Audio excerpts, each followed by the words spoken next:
মির্জা গালিব স্ট্রিটের শিখাইন হোটেলে আগুন লেগে ৭ বাংলাদেশি সহ ৯ জনের মৃত্যুর পর কঠোর অবস্থানে কলকাতা প্রশাসন। প্রায় প্রতিদিনই অভিযান চলছে হোটেল রেস্তোরাঁয়। অনিয়ম পেলেই করা হচ্ছে জরিমানা, প্রয়োজনে বন্ধ করে দেয়া হচ্ছে সেগুলো। মাত্র ৪৮ ঘন্টায় ২২১টি হোটেল এবং ৯টি রেস্তোরাঁ বন্ধের নির্দেশ দিয়েছে প্রশাসন। বিচ্ছিন্ন করা হয়েছে কয়েকটির বিদ্যুৎ সংযোগও। মূলত ফায়ার সার্ভিস ও পুলিশের অনুমতি, ফায়ার অ্যালার্ম এবং ফায়ার এক্সিটের সিঁড়ি না থাকায় হোটেলগুলোর বিরুদ্ধে এসব ব্যবস্থা নেওয়া হচ্ছে। প্রশাসনের এসব পদক্ষেপে সবচেয়ে বেশি বিপাকে পড়েছেন বাংলাদেশি পর্যটকরা। হোটেল হঠাৎ বন্ধ হওয়ায় অনেকে বাধ্য হয়ে অন্য জায়গায় উঠতে হচ্ছে দ্বিগুণ ভাড়ায়।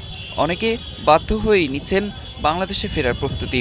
এখন তো আপনি যে হোটেলে আছেন, এই হোটেল ওরিয়েন্টাল এখন বন্ধ করে দিচ্ছে, লাইট জল সব বন্ধ, কি করবেন? এখন খুঁজতে হবে, নতুন করে হোটেল খুঁজতে তো হবেই। এখন কি করব? ওইখানে উঠছিলাম, পরে ওইখান থেকে ভাবছি যে এটা ছাড়বে না, পরে এখানে এসে উঠলাম। এখন এখান থেকে বলতেছে কালকের মধ্যে ছাড়তে হবে। আশেপাশে যা দেখতেছি খাবারের দোকান বন্ধ, তারপরে আপনার হোটেল বন্ধ, যেগুলো খোলা আছে ওগুলোও দাম বেশি। বিপুল সংখ্যক হোটেল বন্ধ হওয়ার উপক্রমে উদ্বিগ্ন স্থানীয় ব্যবসায়ীরাও। ভিসা জটিলতায় দীর্ঘদিন ব্যবসা মন্দার পর ঘুরে দাঁড়ানোর সময় এভাবে হোটেল বন্ধ হওয়ায় ক্ষতির আশঙ্কা করছেন তারা।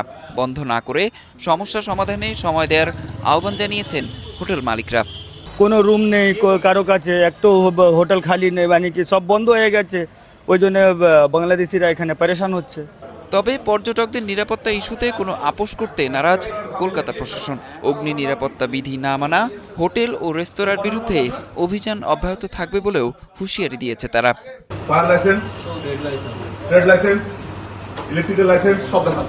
তথ্য অনুযায়ী বর্তমানে কলকাতায় প্রায় ১১,০০০ বাংলাদেশি পর্যটক অবস্থান করছেন।